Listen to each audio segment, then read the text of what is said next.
Okay, good morning. Welcome to the YMCA Reads Lunch and Learn training number one. Today we're going to go over program expectations and deliverables, and we're going to also hit a little bit on what evaluations look like. Here's our agenda, expectations, deliverables, what digital versus physical data, all that fun stuff. If you have a question, feel free to come off of mute. It's just me in the training, so I might not be able to see the chat all of the time. So please feel free to come off mute if you have a question.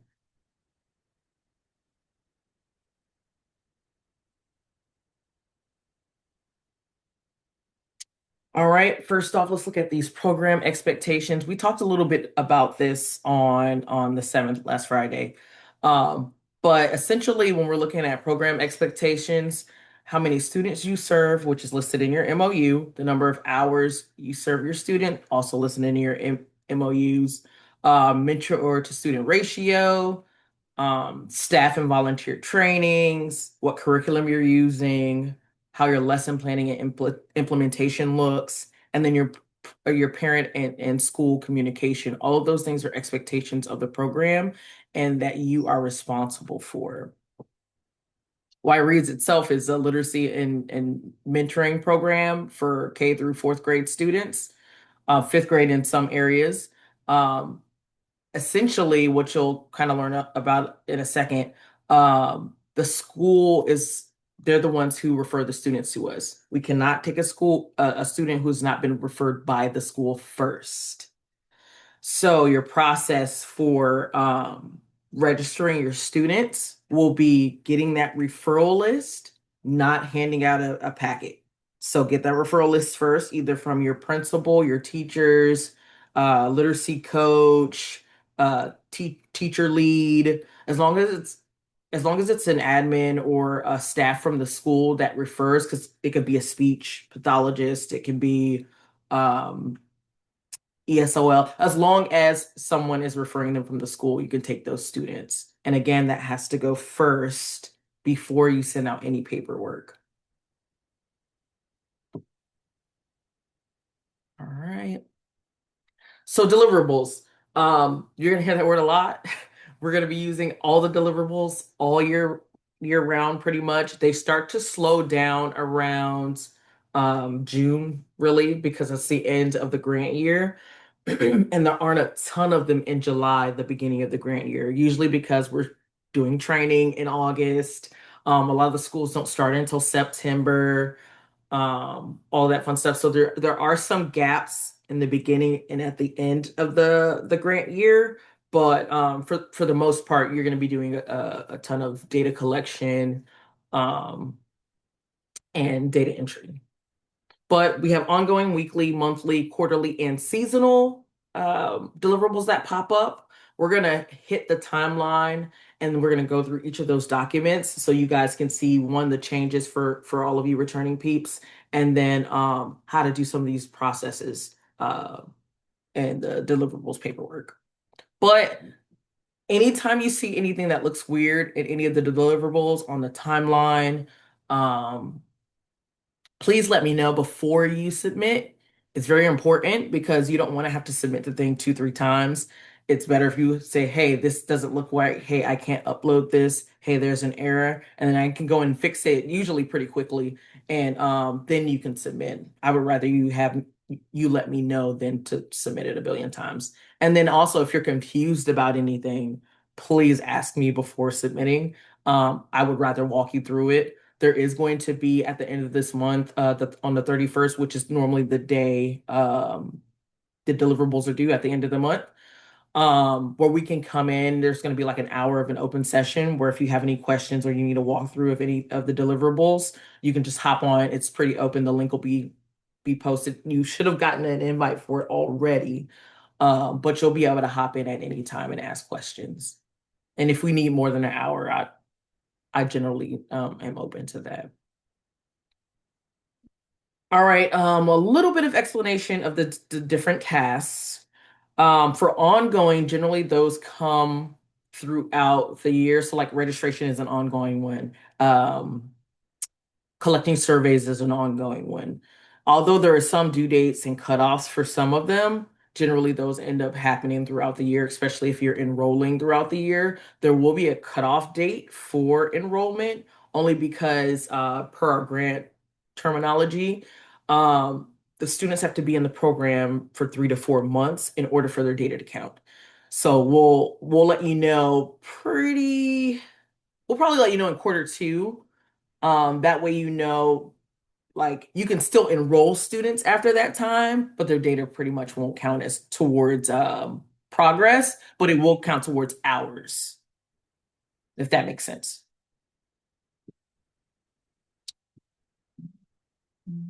Weekly, that's generally going to be your attendance, and that's usually end of day on Fridays. Anytime there's a weekly one. Monthly, that's going to be like professional development. Sometimes there's surveys or whatnot that come up monthly, or what else is monthly? Oh, lesson plans and reflections. Those are monthly tasks that come up.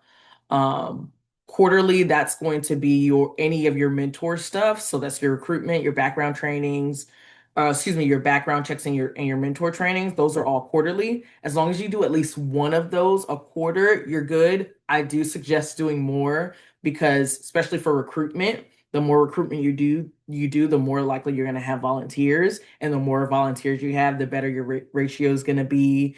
And if you have a ton of volunteers, then you're more likely as the coordinator, be able to move around and support your different mentors. So that's something to think about. And then on your timeline, there's going to be forms. Most of our stuff is through Google. So if your Y doesn't do Google, I think I mentioned this during the other meeting, then you can create your own Google email and then do it from there, because you will need access to the Google Drive as of now to access all of these things. We haven't switched out of Google yet. So, um, but you shouldn't have to directly email me anything as far as deliverables. They should be able to go through the system, um, the submission process. If for some reason something is late or missing, you may end up having to email it then, but there's also a spot in the deliverables where you can upload late documents. And then I mentioned the important links. I think I showed this also during the meeting on Friday. We moved that document to the timeline so it's easier to locate. So when you pull up the timeline, there's also a tab on there where you can go and find all of those important links, like ounce. If you're looking for the ounce link, that's in there. Bookmark all of this stuff on your computer in your browser. It'll be so much easier to find things. All right, so let's go ahead and open up deliverables. We're going to hit each section, and then we're going to talk a little bit at the end about feedback, because you do turn these in and then I give you feedback on whether you've completed the task or whether something needs to be adjusted or changed, or whether something is missing.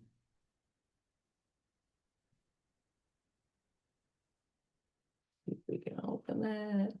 Okay, so this is our current timeline.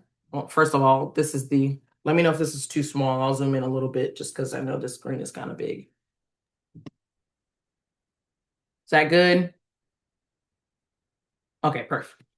All right, important links tab. That's what I was mentioning before. That's where you're going to find all of the additional things. It's not just stuff like ounce, but there's a Kellogg book program on here where you can redeem um, the barcodes or the QR, whatever those things are called, uh, on the back of like cereal boxes to get free books for your program. So you can do that. We'll also have the contact list in here as well pretty soon. I'm still getting some of the new staff, but I'm going to send that out this week for you guys to fill in any blanks. And also, we're going to get those monthly check-ins scheduled as well. That's another monthly task. And then obviously the coordinator drive, Canva templates. There's a document in here now that's got Canva templates in it. So your introduction presentation with your kid, there's a template. If you don't have one, you can, or if you're new and you've never done this before, there's one you can use and start, or you can create your own. There's no specific way to do it as long as you have the information that the students need. I'm also working on, it's taking me a little bit longer than I expected, but I'm also working on a volunteer training template as well. That way you have a skeleton of what the mentors might need to learn. And then our YouTube channel is on here as well. I mentioned this before. If there are any mentors or volunteers that need access to the trainings, they don't generally get access to the coordinator drive, so they can go to the YouTube channel and see those same trainings that you guys have access to. All right, let's look into July. July is pretty small, as I mentioned before, not a ton of stuff. Weekly is usually attendance. You'll follow your anytime you're doing attendance, which I'll show you when we hit August, you're gonna go through ounce to do so. I should probably add a link to that in here as well, but um that's what you'll be doing for July. There shouldn't be a ton of attendance for July because it's usually summer and most of us don't run in the summer. But if you do, because ounce is usually closed in July, you can just go ahead and keep that hard copy on file only for July. Um, and then the advocacy task, which we'll look at in August, that's there. And then these are your general forms that you'll be hitting for the monthly deliverables. Again, July started late, so those aren't due until August. So you can turn those in along with your August deliverables. It is two separate forms and two separate submissions, but you can turn it in August. Okay. A couple things for ongoing, because the registration process usually starts in August. You'll see some ongoing tasks for that. So informing your school, sending out those referral forms, sending out those registration packets to the parents, getting those initial surveys sent out to teachers. Now, I will say the initial surveys that go out for parents, those should be going out with your registration packet. I normally print it all together, staple it all together. That way, that's something I'm not losing. And it's something you need for the student to start anyway. So why not give it all to them all at once? So keep that in mind. That gets uploaded into the deliverables for August. Surveys for teachers. Keep in mind, you cannot send a teacher survey out until you get your registration packet back and signed by the parent. The reason for that is that registration packet, there's a consent form in there that says we can now reach out to this teacher and get information regarding their student. If you do not get that packet back and signed, you cannot get that information. It's a breach. So make sure you do not send out any surveys to teachers until you get that parent communication back, and all of those will go in the student file. Let's look at the advocacy tasks. So for this one can be done by you or it can be done by your association. So I would sit down and talk with your supervisor about this particular task. I will say, like Chelsea mentioned during the meeting, this is something that you're pretty much already doing in some type of way, sharing your story, especially if you have your own Y Read social media. I know some of us have that where you're taking and you're sharing that impact. You've got a newsletter or a blog or something regarding Y Reads. All of that stuff counts as sharing the story. However, if your Y itself is handling large advocacy tasks like doing events, inviting I don't know, elected officials to come out and do events, inviting someone to your site, like the superintendent or board members or anyone like that to come out and view your site. That all counts. This one is new. This is a new task that we're doing this year. So there will be some growing pains and some figuring it out that's going to happen. But again, this is something new. We're going to work together to figure this out. It's not a hard document to fill out. You're going to get your email address in here, name, your title, your association. Actually, let me do the editable version so you can see how it splits. They'll ask your association, and then the next question will be whether, sorry, this thing's lagging a bit. they'll ask if you're submitting something for Y Reads deliverables. Anytime you're touching this document, it'll be for submitting deliverables. So if you click yes, it should take you to this section because it does split into separate sections. And you can then submit what school you've done the action for, um, into your task into Quorum. And Quorum is the advocacy system that we use to collect all of the fun things. Um, Everyone from last year should have visited this site at least once, but you'll sign up. It's free. It'll let you know who your elected officials are for your area. It'll give you a spot to then also submit any actions that you may have done as far as connecting with someone in the government sector or sharing the impact out. You can also go on here and post impact stories from your site. And so if at the very least that's all you do, you've done your task. But your Y is generally going to do something bigger, especially in those areas that are a little bit more connected to the government. I know Collier is an area that connects really well. And then a lot of your Ys also go to State Advocacy Week. Um, if you're able to go, ask if you're or if you're interested in going, ask your supervisor about it. It's actually a really great time. You get to go there and see teenagers talk about how great your program is to senators and House reps. And it's really dope. And I think it was either last year or the year before, Amy Moore, one of our previous coordinators, was there and like they picked her brain about the program. They were so excited to have her there. So if you ever get the chance to go to State Advocacy Week or to State Assembly or any of those things, we don't care if you close program to do those, but it's a really great time. You get to see the process of how we go in there and we work for the money. So just if you ever get the opportunity, you can go in here and add points. Once you go and you enter that, it's just a yes or no. Generally, some of these forms are just like yes or no. Did you do the thing? Um, what tasks did you complete?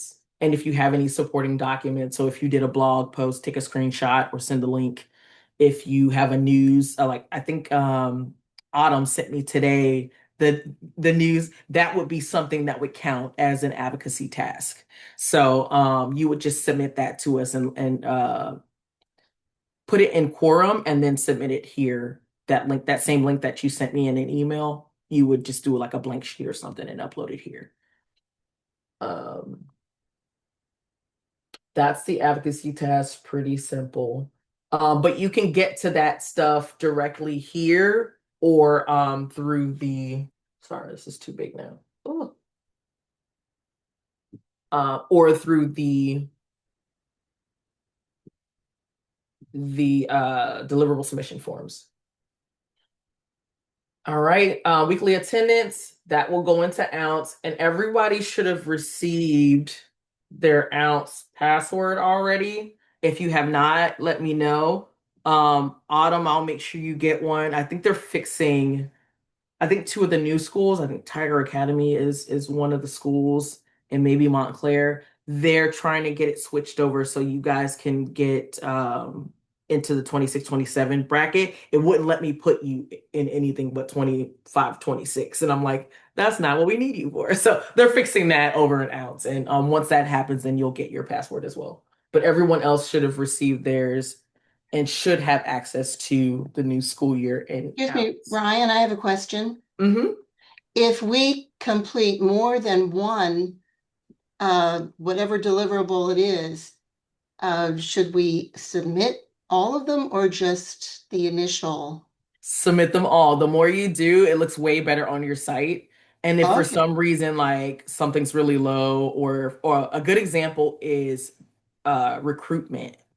If you have really low recruitment throughout the year or your mentor numbers just are really low, if you at least have proof that you've been trying to get volunteers, like sometimes it lets us know that it's not a you thing. It's there's an issue with the area, depending on what task you're doing for that recruitment. So definitely for that professional development, that also looks really good, not only on your site, but on YREs as a whole. We do submit all of that stuff to the DOE. So it looks good to show that we are also keeping our staff and our mentors trained as we go throughout the year. So anytime you have one, whether it's recruitment, background screenings, you're going to get multiple background screenings hopefully throughout the year, mentor trainings, all of that stuff. It's good to definitely submit more than one, which is why you also have access to those links outside of the deliverable submission form. You don't have to wait until the end of the month to submit the stuff like the professional development, the mentor, background checks, trainings, or the recruitment. As soon as those things pop up, you can submit them, and they generally kick out an email that says, "Hey, you did this." That way you can go and track it, but also probably keep a log. It might be a little easier for you to track. Oh, have I done this one already? Have I done this one already? I have a an Excel document that I do for these trainings because I also have to submit trainings to the DOE. All of the ones that we do, the ones that I'm doing right now, all those get submitted. So I keep a digital log of all of those ones and whether they've been submitted. And I also tag the evidence in that same document. So when it's time to submit things, I have everything together. So that's a good tip just in case you're wondering. Okay, so this is generally and we'll pick on Beauclair.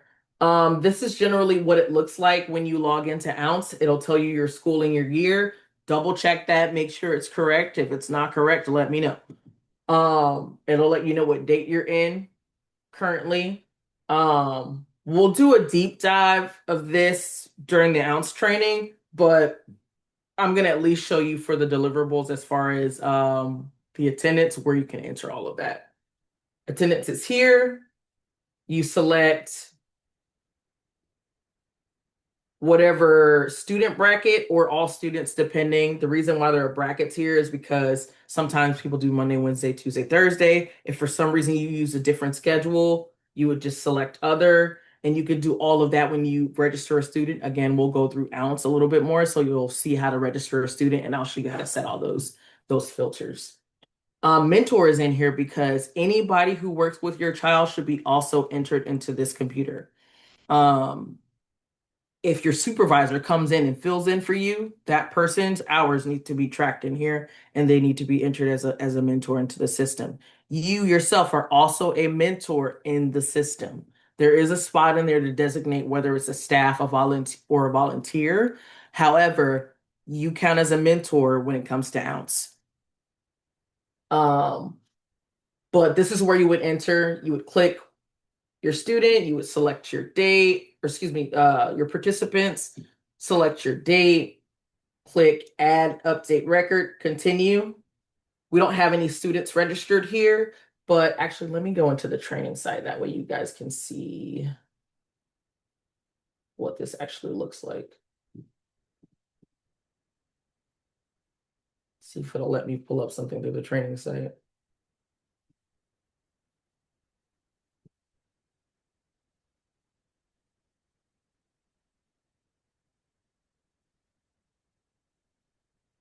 Okay, so this is how it will show up. You'll have your students, you'll have the total participants, which will fill out once you put data in, and then your participant hours. All of this will populate once you save. If that way, if you ever were to come back to this page, you'll be able to see this. But you're gonna put your hours in. Pay attention to this. This helps you decide the number of hours if there's like an increment versus like a full hour. It'll help you adjust, and you can round to these. You can round to these. That way you don't have to like try to figure out 0.666 or anything like that or 0.35, whatever. You can use the basic ones that they have here. Um, and then you just put the number of hours here. The same process is for mentors. You'll go to the mentor thing, click update, put your date in, and put how many mentor hours in. Generally, the mentor hours are the same hours as the kids, unless you're doing like pullouts and after school. So you might have a kid that comes in the daytime for 30 minutes and then you'll have a group come in for 2 hours later. You'll put the total amount of hours that the mentor worked with kids that day into the system for that day. That makes sense. Hey, Ryan, Yep, I was told it always has to be when they're with students, not like if they're coming in to help clean out the classroom or anything like. correct. Okay, good. Got Thank it. you for pointing that out. So yes, if they're just sitting there essentially doing mentor training where you're walking through the lesson plan and whatnot, that doesn't count. Moment that student walks into the building, the moment a student walks into the building for program hours, that's when you start timing. So if program starts at 2, but you have kids come in at 1:55, then that time needs to be at 1:55. If you have a late kid, program ends at 5, but the kid doesn't leave until 5:30, your time needs to show that the kid was there to 5:30. All that makes sense? Okay. Again, we'll deep dive into all of this once we get into the ounce walkthrough. All right. The kickoff meeting, that was the 7th. That's the one we just had. Generally, our monthly meetings will pop up here too, along with a reoccurring link. So the kickoff is not reoccurring, but you'll get another link for the ones that happen every month. If for some reason those change, we'll let you know. Sometimes there's like conferences or trainings that I have to go to myself, or I'm not sure. I know it's in March this year for state assembly, but sometimes those things coincide with our meetings, and we'll let you know as soon as possible if those things are going to get changed. I think Good Friday always interferes with one of the meetings as well. So we'll try to get that information out to you in advance to get that switched, or if we are notified of it kind of last minute, we'll try to get the information out to you as soon as possible. But generally it gets pushed down to another Friday in the month. Upcoming Reach training. So any of the trainings that I do will generally pop up in the calendar, um, unless they're like impromptu. But I'll then kind of send out an email and say, "Hey, we're having an impromptu training. If you guys want to hop in, you guys can hop in," and I'll send out the link. All right, let's hop into our deliverables form. Let me open it up. This one also has sections, so I'm gonna open it so you guys can see all the things. Is this big enough or is it too big? Thumbs up if we're good. This good? Can everybody see it? Okay, great. Did you talk to Miss Cece yet? Somebody is off of mute. Hold on, friends.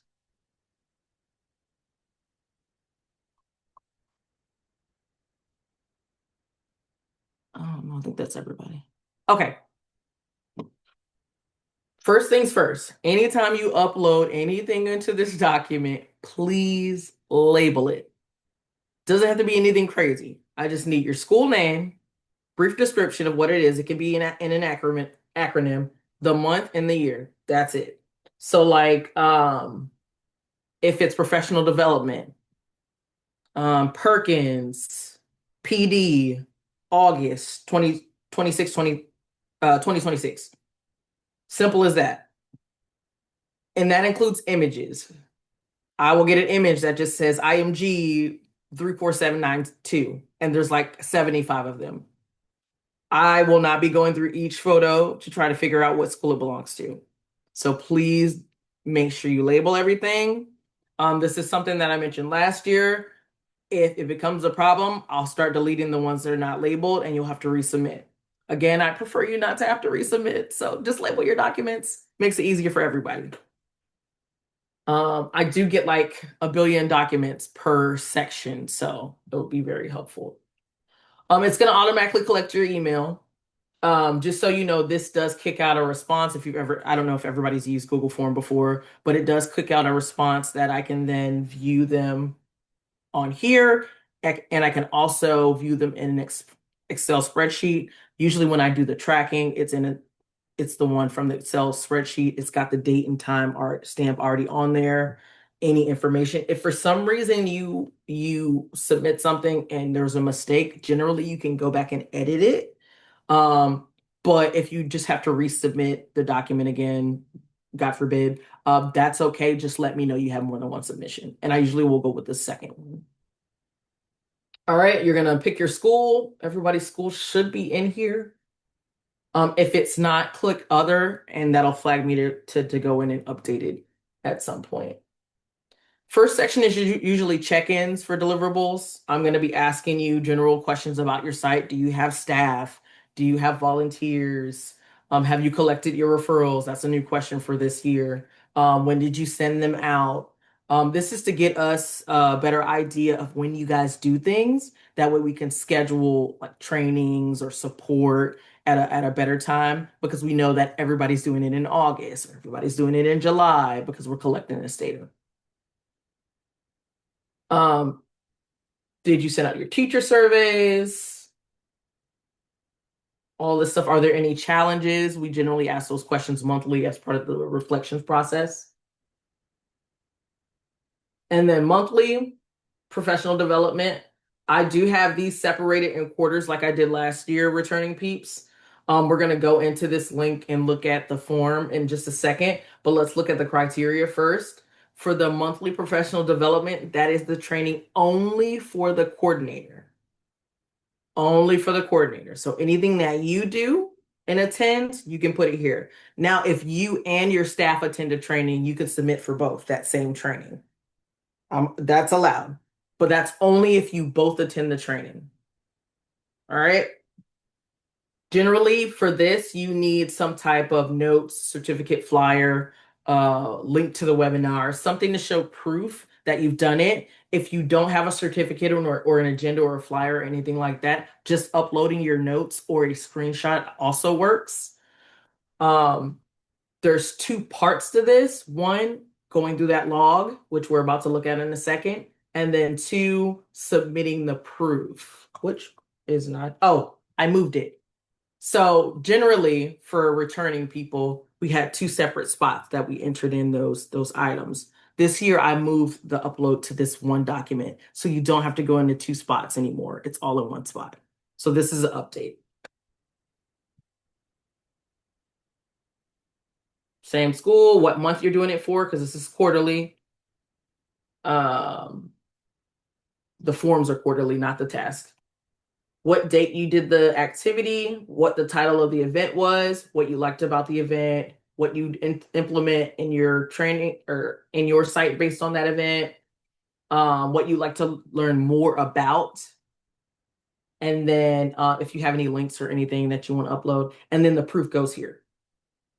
So remember, for your returning peeps, it used to be on a totally separate spot in the deliverables. Now it's all together. That way you don't have to go to more than one spot. All right.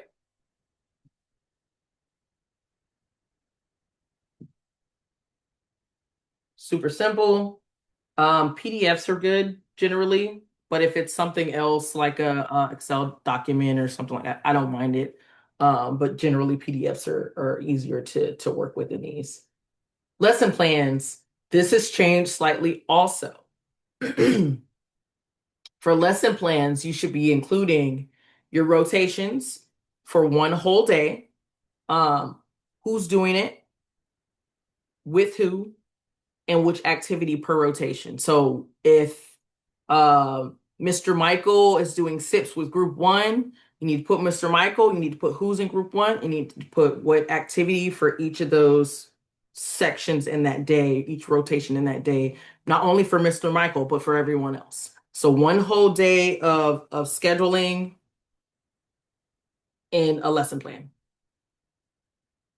Sorry, I heard a noise. It scared me. Um, what else is on here? There's also a template. So if you don't already have like a lesson plan template that you're using, I did create one in Excel. It's again, you got what school, you got the mentors, you got what students, you can put your multiple groups in here. You've got the schedule, SIPs, additional activities, and all of this is editable. You make a copy of this and then edit it. Whatever independent work or independent reading they're doing, and then dismissal. So this will be that whole schedule for the day. I also have a sample one in here for this as well. So you don't have to use this one. You can use this one, but if you have your own, be creative. I'm okay with that. Um, Lesson plans. Okay, great. Underneath that is curriculum confirmation. So this is essentially what the RAS Plus deliverable was last year, guys. What you're required to have for the confirmation of your curriculum is if you've been assigned RAS Plus or vocabulary plus. That's vocabulary A to Z. Any of those, then you're going to show proof that you've used it. And for that, it's generally one student sample of each activity. And then the same thing for the vocab A to Z. You just need to upload one student's work. If for some reason you have not been assigned those, there's not many of you. Like there's just like one, maybe two this year. Whether it's SRA or something like that, you're going to upload a copy of the lesson and one set of student samples. But that's only if you've been approved for an alternate thing. Here is where you're going to upload your student samples into this part. Again, make sure you're labeling your documents. Next section is program resources. So this is for if you want to share out anything. So if you find a really cool worksheet or a really cool website that you're using with your kids or a resource or anything, you can upload it here. If it's a website, upload a sheet that has just like a Word document that has a link on it and say what it is. Um, if it's a worksheet that you found, make sure it's not written in. That way, if somebody wants to reuse it, they can just download it from all of this stuff ends up on the coordinator drive. So don't put anything on it. Just leave a blank one there. That way, if they want to reuse it, then they can pull it from the coordinator drive. Um, Books, to send a photo of the book. Any programs, anything like that. If you find a really cool game, board game or whatnot that you found and you use with your kids, or you created a really cool game, you can share this stuff out here. Reflection. So I mentioned there's lesson plan and reflections. The reflection section has changed for those of you who were here last year. You don't have to upload a document. You don't have to worry about that Excel document anymore. Instead, what you'll be entering is the reflections directly in here. So there'll be categories that you're reflecting on, implementation and student success. Here's some questions that'll help you think about that. Same thing for classroom mentorship, questions that'll help you with that. You don't have to answer all of those questions, but these are questions to help you think about how to reflect in those areas. Collaboration and professional learning here. And I think that's it for the monthly tasks. So you'll have your lesson plan and reflections, and then you'll have your professional development. That's how you access all of those. Weekly, again, that's Ounce. The link is here for you. It'll lead you to that same place we were just in. And this is just checking whether you've done it or not. If you haven't, you can go here and double check to make sure you have all your attendance in. I do recommend checking your attendance paper to digital monthly at least. It's very important because you don't want your data to be off in any way when we're submitting that stuff to the DOE, because all of that can get audited at any point and you don't want your data to come into question. So make sure that you are checking that monthly to make sure you don't have any issues with your data. Also, you're going to tell me when you've been out, if your program's been closed. Um, if you just have a regular day off that doesn't include, sorry, there's someone at my, uh, give me 1 second, guys. Sorry. Pause.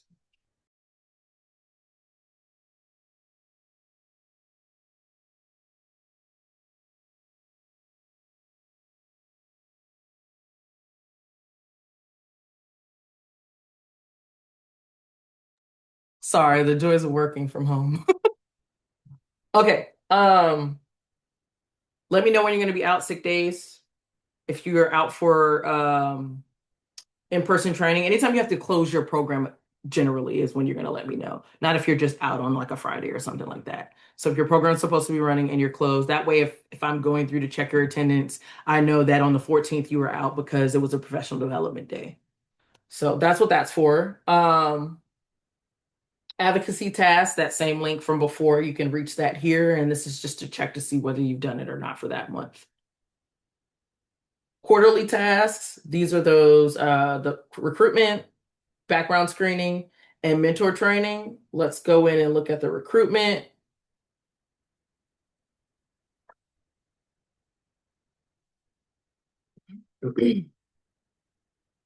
These are also going to be in quarterly sets because we submit to the DOE quarterly, so it'll help separate the documents a little bit better. So when quarter two comes, if this doesn't say quarter two, don't submit it. Let me know and I'll make sure the quarter two document is available, but it should be available by the time that comes around.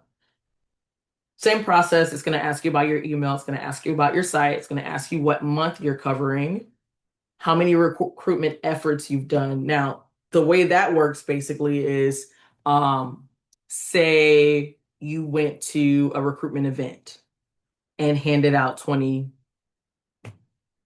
or 100 flyers. That would be one recruitment activity, but you can put in there that you handed out 20 flyers. If you sent out emails, if you sent out 7 individual emails, that could potentially be more than one activity. But if it's the same email, so like a blast email or something like that, or a call to action email, that's one activity. But if you emailed 7 different people about 7 different opportunities to connect or be recruited into the program, those are 7 different activities. So again, it's really easy to get this stuff. It's just how you're engaging with the task. Are you sending emails? Are you dropping off flyers? Are you talking to prospective mentors? Are you going to your local Y and sitting down and talking with the groups that meet up there? Are you leaving flyers in front of your school at the front office? Are you reaching out to colleges or high schools for about Bright Future Hours? We'll talk more in detail about recruitment and volunteerism and all of that stuff later, but essentially it's any way you try to recruit volunteers. Um, and then briefly describe what the effort was. So how many did you do? I sent out 20 flyers, 20, and sent out flyers to Starbucks or something. Pretty simple, pretty simple.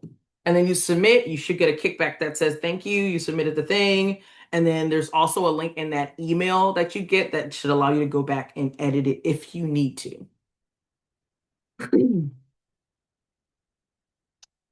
Let's go down to the background screening. It's a similar process. Again, all these links are inside the deliverables form. They're also on the timeline. It's going to ask you the general information.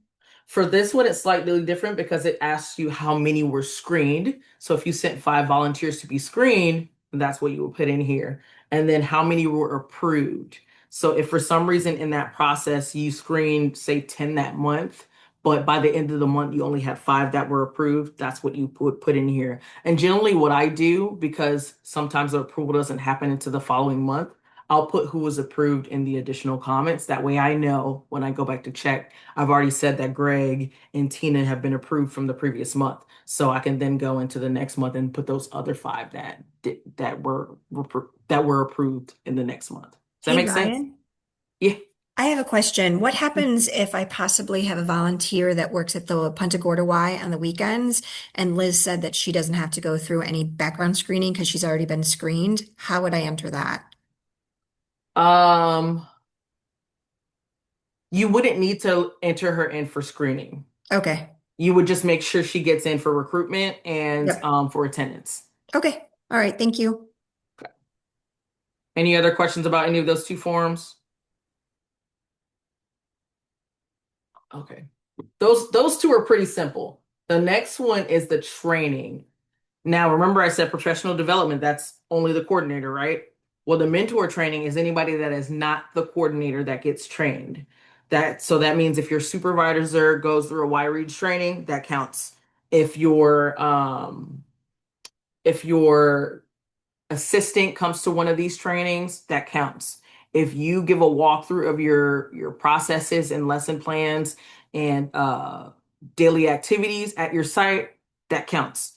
If you do a large group training uh, at your site, that counts.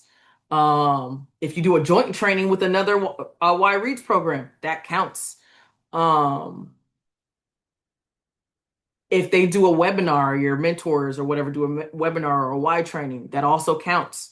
Um, but again, it's anyone that a mentor does or someone that is not the coordinator does that involves Y reads. Now, this one is slightly different than all of the other ones, except for the mentor. It's closer to the professional development one because in this one you'll have to upload evidence. Now, this evidence is different than the professional development evidence because this one actually requires signatures. So for this one, you're going to put in the normal information. You're going to give us the date of the training, the topic, how many participants, and then you're going to upload to me a copy of the signed agenda. Now, the signed agenda will come from generally the trainings that you guys do yourselves. If they're doing a webinar or something like that, just upload their certificates. If they're doing a Y training, again, you can usually get some type of certificate that shows that they completed that training. Um, and even some of the webinars, you can get some type of certificate or something like that. But if you're giving a training yourself, your best bet is to make sure you get a signed agenda. You need to sign it, they need to sign it, and it needs to have what the training is, what date and time, and then what the topics that are being handled, just like a normal agenda. Um, uh Workaround for this for daily training. And when I say daily training, I mean that's walking someone through your lesson plan, walking someone through the games that you're working with that day. Hey, we got a new game.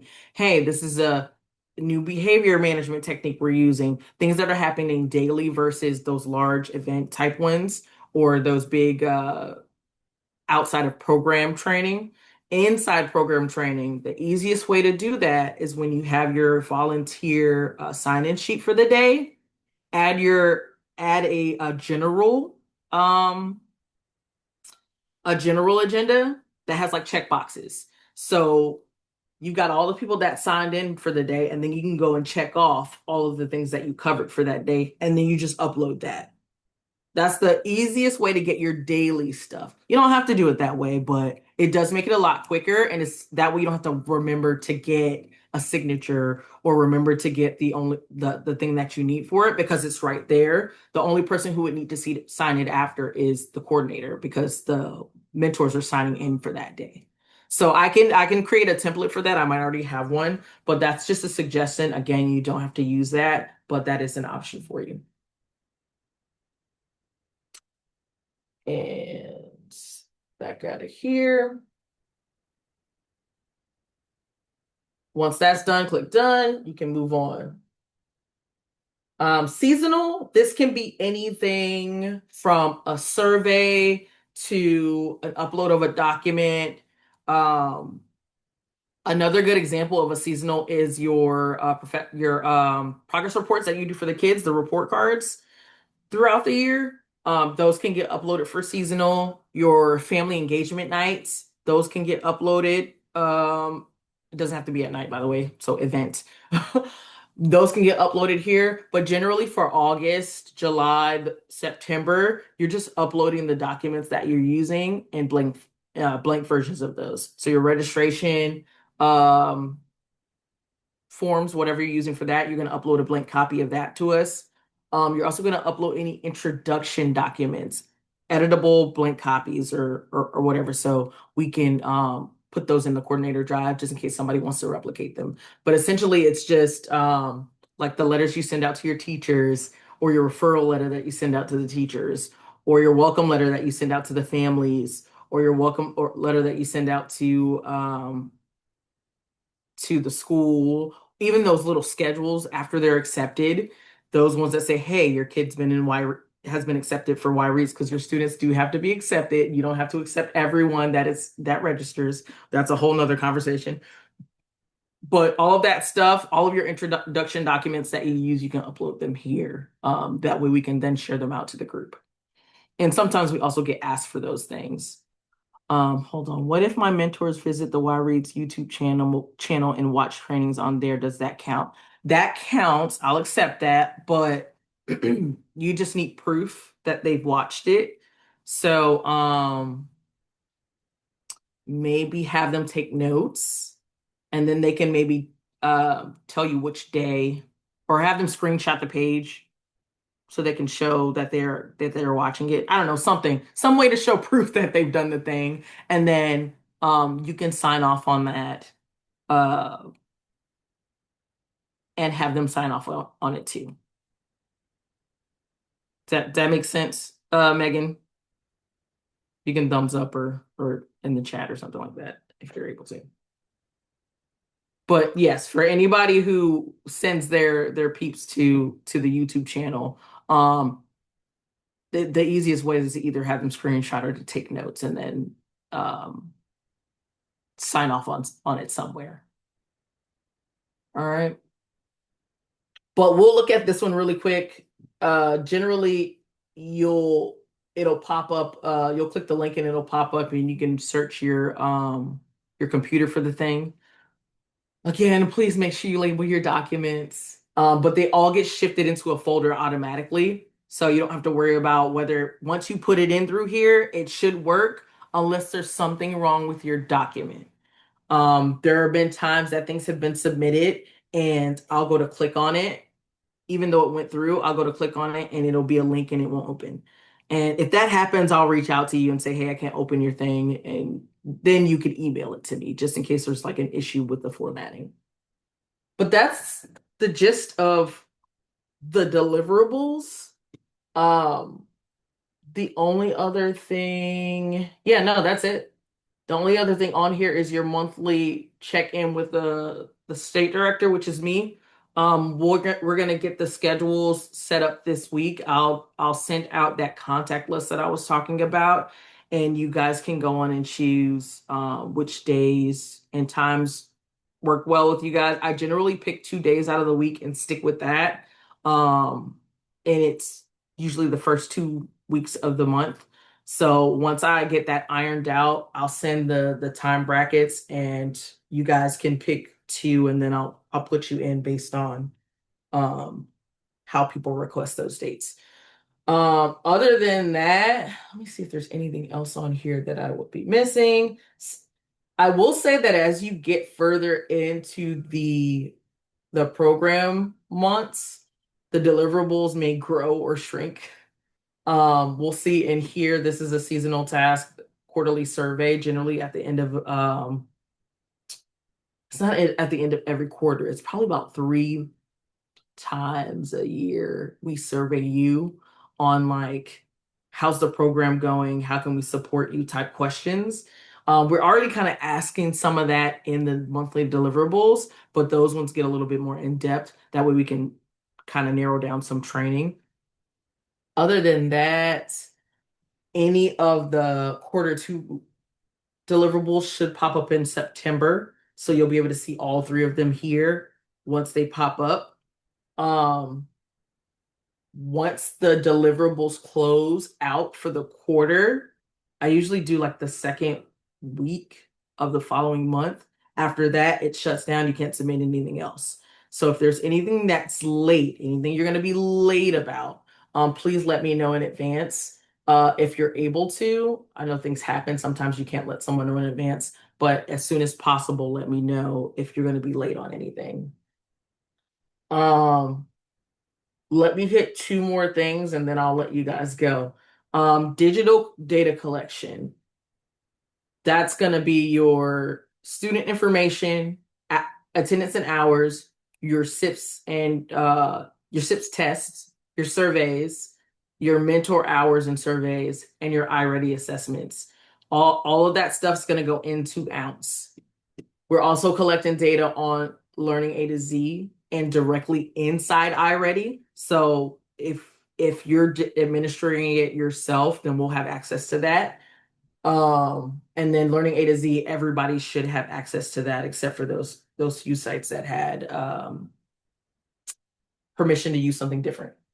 Surveys and forms, again, Google Forms, coordinator surveys, site data, all we'll be asking for information to fill in those gaps. Again, I mentioned in that other meeting, there's going to be times of auditing throughout the year. We'll deep dive into that too at some point.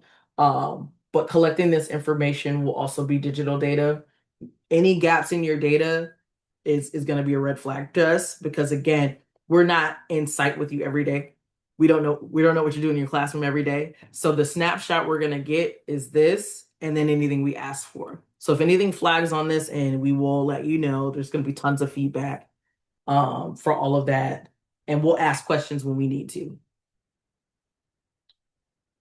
Physical data, registrations, we need complete packets.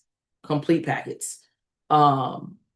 As best you can, nothing should be missing. I know some things on there parents skip, like medical information and all of that, but keep in mind you are at a program generally by yourself after school. There's not a second line of support after school with you. So try to get as much information as possible. Multiple pickup, authorized pickup a person per people.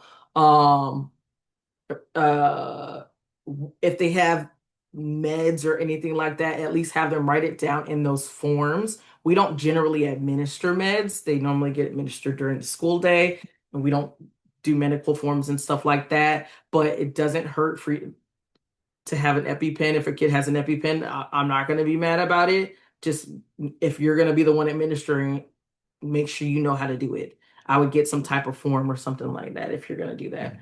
But collect all of that information. We do need the surveys. We do need the referral list. That referral list is a requirement, but it doesn't have to be formal. It can be on a sticky note. It can be in an email. It can be on a piece of paper as long as it has the person who referred those kids and the date preferably of that referral. That way it proves that that student was referred before they were in the program because that is part of our requirement. They have to be referred before they are given that registration document. What you're going to do is take all those papers and all those emails, print them out, put them in one folder. When I come to look and check your referrals, that's what I'm going to be looking for is that folder of referrals. Keep that all in one spot. Student progress. You should be tracking your student progress daily. That is very important. If it is not documented, it didn't happen. You're gonna hear me say that multiple times throughout the year. So if that student is struggling, document that. If they're having a successful period, document that. If their behavior is atrocious, document that. If their behavior is great, document that. If you're having conversations with the teachers, document that. Conversations with the parents, document that. Document it all. It's very important. You're going to need it. One, the documenting for the student progress. If for some reason you win the lottery tomorrow or in the middle of the year, someone can then come and run your program and support your students. This way they're not left out or they have to start from the beginning because they don't have that information. Document it all. I scores, all that stuff needs to be documented in their files. That tracking in progress that you're collecting and documenting for the student in their files or in something that I can come and look at when I come and do my site visits. SIPS progress also should be documented. We'll go into what that looks like as far as their actual forms when we hit the SIPS information. Progress reports, those need to be in the files. Those happen a few times a year. I think it's 2 times, not 3, if I'm not mistaken. It is 2. Yep, that's what I thought. Mid-year and then at the end of the year, so it's not 3. And then your backups of your attendance, just because it's an ounce, it also has to be on paper too. Please document that stuff. Same thing with your mentors. Document their signing out. We need to know where these people are. We need to know where these kids are. We need to know who's working with them, when, where, how. All that stuff needs to be documented. It keeps you safe, keeps kids safe. If anybody knows about the Y policy, you've gone through the NEO process, new employee orientation, keep yourself safe. Keep the kids safe. Mentor data, background checks, staff files, all that fun stuff. Sometimes that stuff's not kept on site with you guys. It might be kept with your Y, but it does need to be stored somewhere where it can be accessed if we need to. So just keep that in mind. Um, Again, any of this missing data, if your paper doesn't match your digital, that's a red flag. If if things are missing, red flag. So keep all that stuff in mind. Uh, Valuations, again, I'll be coming to see you.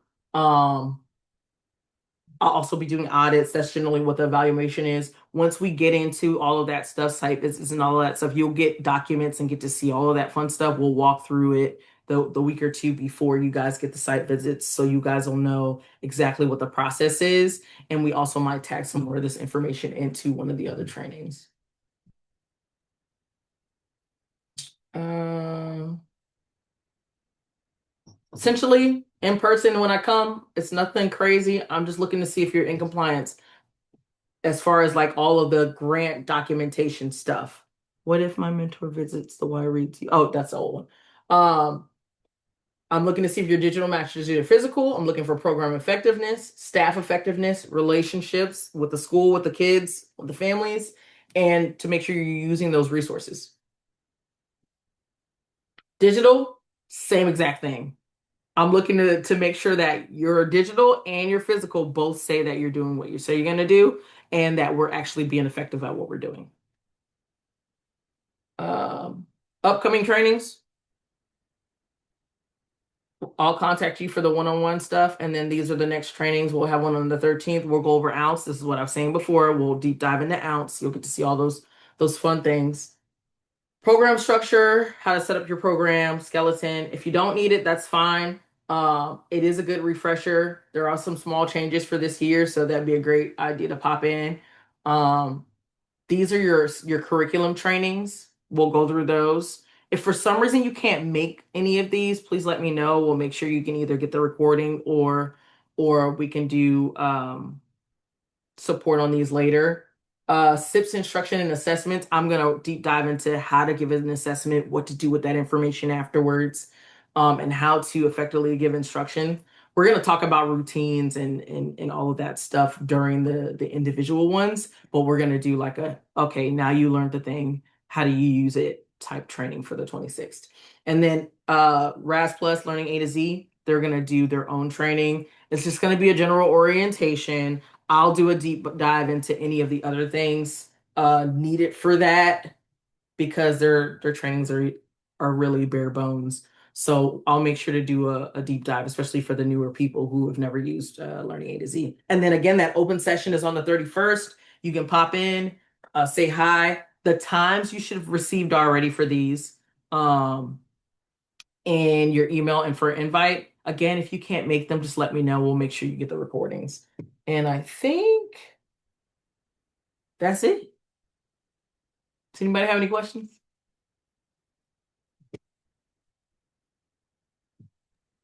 Okay. Do. Oh, you said no or yes? No, I do. Okay, go ahead.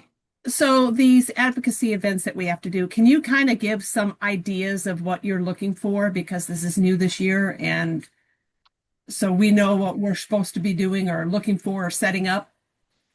Really, the goal is to get the word out of Y Reads to the people that need to hear it throughout the year versus in March when it's time to go ask them for money.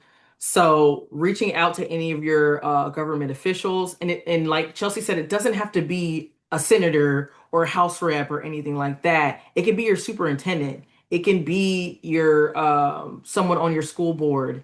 It can be someone even got their head of in their area, their head of their post office came out and did an event with their kids where they taught them how to write a letter and gave away free stamps. So like it doesn't have to be anything crazy. You can rope this stuff into your family engagement events. You can have one of them come in. I think I can't remember what area is doing this, but they have a government official come and read to their kids at their program.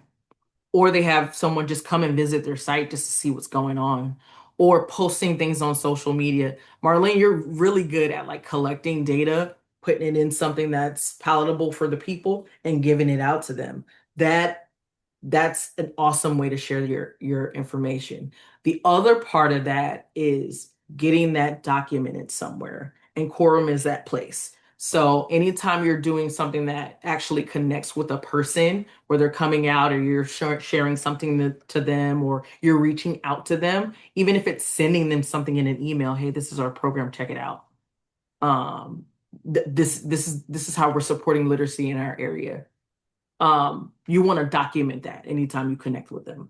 Like, for And that's, example, when I did that advocacy book and I had all the teachers write something, the principal write something, and then I yep, went to the big corporate meeting and yep. I presented it there, that would count as that, right? That would count as sharing your impact. And so what would then need to happen from there, that same document, although you gave it to them, you can also send it to your school board. This is how Wires is supporting your our community in this area. This is how it's supporting the county. Okay. So that same stuff that you're already doing, you're just sending it out to more people. You don't have to go and call anyone. You don't have to go knock on anybody's door as a senator or a house rep or anything. You don't have to do any of that. That's scary, right? But look at who's in your local area. It doesn't have to be like a huge person or anything. And just share the stuff you're already sharing out to them, posting it on social media, all of that stuff.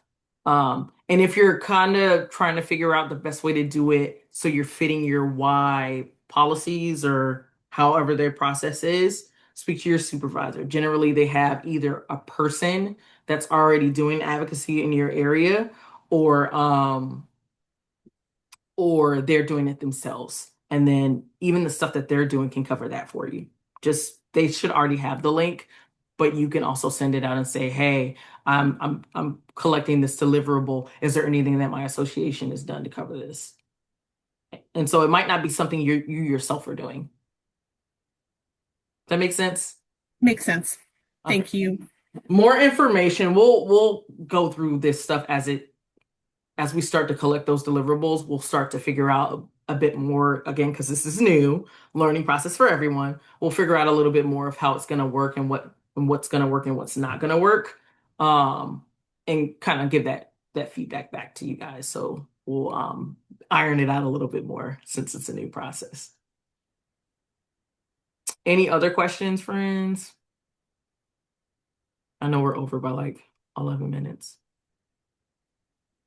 All right, well, not a problem. If you do have any questions, my email's there, my phone number's there. Feel free to text me. I will say the easiest way to get to me is through email, but if you need to text me or call me, that's my number. Everybody have a great day. Thank you so much for coming. I will see you on whatever the 13th is, which I think might be Thursday. I'll see you on Thursday. Thanks, guys.